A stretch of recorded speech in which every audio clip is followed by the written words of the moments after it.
Have you ever wondered what it would look like if the financial system tried to warn us before it broke? Because right now, it is screaming. There's a sign that has appeared before almost every financial disaster of the past century. A sign that flashed before the Great Depression, before the dot-com collapse, before the global financial crisis. And it's flashing again today. The yield curve inversion. A simple line on a chart that has predicted recessions with terrifying accuracy for generations. But this time, the signal is worse, longer, deeper, more distorted. And the economy sitting on top of it is built on more debt, more leverage, and more false confidence than at any point in modern history. So stay on until the end to understand what's happening. Leave a comment and let's start to understand why this sign matters. What is coming may not only resemble 1929 or 2008, it could be worse. Because the problem is no longer one sector, it is the entire structure.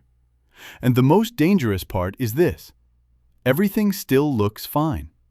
Stocks are rising, unemployment still looks low, and people are still spending. Headlines still say the economy is strong. That is exactly what happened before the last crashes. The warning comes first, the panic comes later. And by the time people believe it, the damage is already done. To understand why this matters, we need to go back. In the late 1920s, America believed it had entered a new age. The stock market was exploding. Credit was easy. People borrowed to buy stocks, borrowed to buy homes, borrowed because everyone believed tomorrow would always be richer than today. The newspapers used words like permanent prosperity. The system looked unstoppable. But underneath that optimism, something changed. In 1928, the yield curve inverted. That meant short-term interest rates rose above long-term ones. That should not happen. Normally, investors demand more return for lending money for 10 years than for lending it for 3 months. The future is supposed to be riskier. But when the curve inverts, the market starts saying something terrifying. The immediate future looks more dangerous than the long-term future. It is like someone charging you more interest for a 1-month loan than a 10-year loan. That is not confidence. That is stress. It means liquidity is tightening. Credit is getting dangerous. The system is preparing for pain. But people ignored it. The stock market kept rising. In fact, it climbed for nearly 2 more years. That delay created the illusion. People looked around and said, "See, nothing happened." The warning failed. Then 1929 arrived. The Dow Jones collapsed by almost 90%. Banks failed. Unemployment exploded. An entire generation learned that markets do not collapse when people are afraid. They collapse when people feel safest. Now move forward to the early 2000s. The same confidence returned. This time, it was technology. The internet had changed everything. The economy looked untouchable. People said old rules no longer applied. Then, in 2000, the yield curve inverted again. Months later, the dot-com bubble burst. Trillions disappeared. People said it was a one-time event. Then it happened again in 2006. This time before the housing crash. The yield curve inverted. The warning was there. But home prices were still rising. Banks looked stable. Wall Street looked strong. People said housing could never fall nationally. They said finance had evolved. They said this time was different. Then 2008 happened. Lehman collapsed. Banks froze. Homes were lost. Retirement accounts were destroyed. And once again, that single line on the chart had warned everyone first. Now look at today. The inversion began again, and it was not small. It became one of the deepest inversions in modern history, one of the longest, one of the most extreme. That should terrify people. Instead, most people stopped caring, because the market kept going up. That is the trap. People think the crash happens when the inversion starts. Often, it does not. Sometimes the real danger comes later, when the curve starts to normalize. That sounds backwards, but it matters, because by then, the damage has already entered the system. Higher rates have already crushed borrowers. Banks have already tightened lending. Businesses have already delayed hiring. Families have already moved from savings to credit cards. The warning light turns off only after the engine is already overheating. It is like smelling smoke for an hour, then relaxing because the smoke disappears. Maybe the fire is gone, or maybe the room is already burning. That is where we are. People think the danger passed because the chart changed, but the pressure did not disappear. It moved, and now it is moving through the economy. This cycle is more dangerous for one reason. Debt is everywhere. In 1929, debt was smaller. In 2008, the biggest danger was housing. Today, the entire system runs on borrowed money. Mortgages, student loans, auto loans, credit cards, corporate refinancing, commercial real estate, government deficits. The whole machine depends on cheap money continuing forever. But cheap money ended, and a system built for cheap money does not survive expensive money without breaking something. That is not opinion. That is math. A family can survive rising payments for a while. They use savings, then credit cards. Then they stop saving. Then they stop spending. Then they start missing payments. A business can survive higher borrowing costs for a while. Then refinancing arrives. Margins disappear. Layoffs begin. A government can survive deficits for a while. Then interest payments become bigger than the things the government actually wants to fund. Then the choices get ugly. Print more. Cut spending. Default slowly through inflation. None of that is theory. It is arithmetic. And the yield curve is showing us where that arithmetic stops working. Some people say, but if things were really bad, stocks would be crashing already. No, that is not how this works. In 1928, stocks kept rising. In 2006, stocks hit new highs. The longer the delay, the more dangerous the collapse becomes. Because delay creates false confidence. People borrow more, risk more, relax more. They think the danger is gone. They build the crash with their own optimism.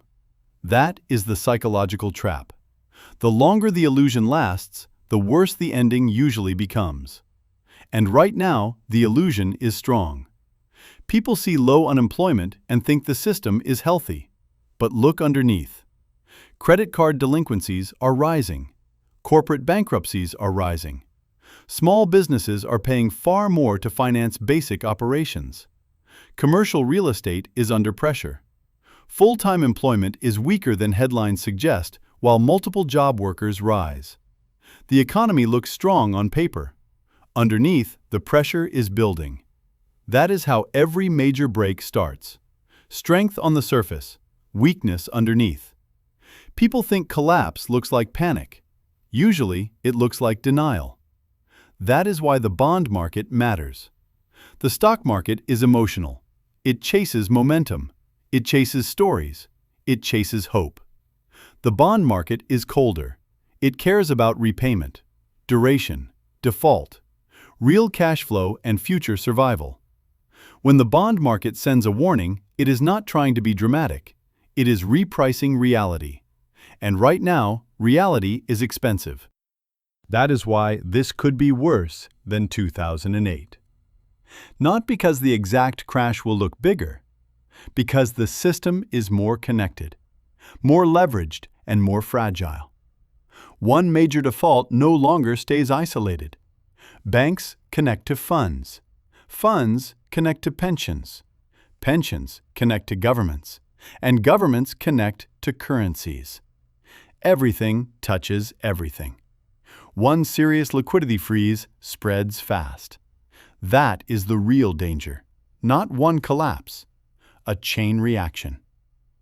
And history shows us something else. The timing window matters. In 1928, the inversion came well before the crash. In 2006, the same pattern. People had time. They just did not believe the warning. That is always the final stage. First, people notice the signal. Then they explain it away. Then they laugh at the people still paying attention. Then the avalanche arrives. That is where real risk lives, in the gap between warning and belief. Right now, we are standing in that gap. People keep repeating the same comforting phrases: soft landing, resilient consumer, new economy, artificial intelligence will save productivity.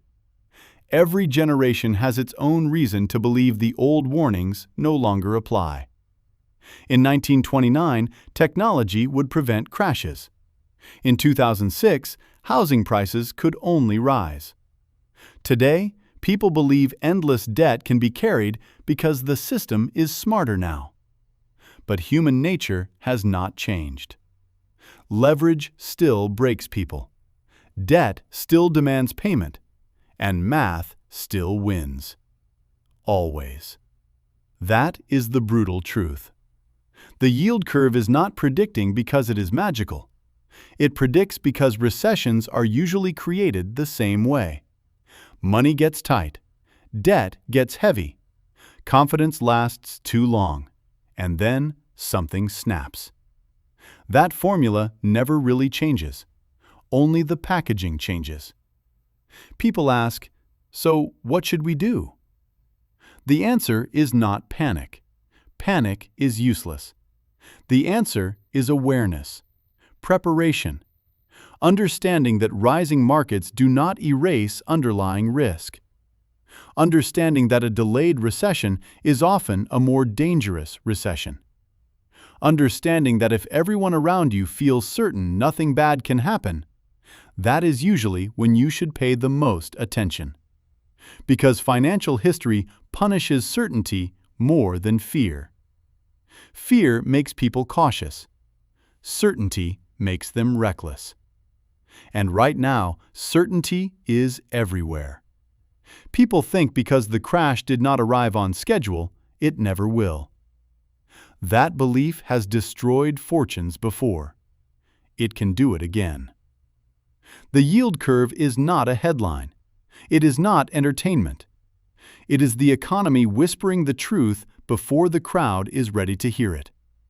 It is saying the system has gone too far, that the pressure is real, and that pretending otherwise changes nothing. The calm before a storm always feels normal, until the first crack. Then people say nobody saw it coming, even though the signal was there the entire time. This time, the signal is there again, clearer than ever, longer than before, deeper than before, and sitting underneath an economy built on more debt than history has ever seen. That is why what comes next may not just repeat 1929 or 2008. It may force a complete reset of how money itself works. Because when the cost of money changes, the whole structure changes with it. And structures built on cheap money do not fail politely. They fail suddenly. The yield curve does not lie. It never needed to shout. It only needed to be right. And history says it usually is. What is coming is not just another recession. It is the unwinding of years of excess, leverage, and false confidence. It will hit governments, companies, families, and investors. People who thought they had more time. And the worst part is this: most of them still think the danger passed. That is when the system is most dangerous. Not when people are afraid, when they are comfortable. Because comfort is what keeps people standing still when they should be moving. The warning is already here. The question is not whether the signal matters. The question is whether people will listen before the noise becomes collapse.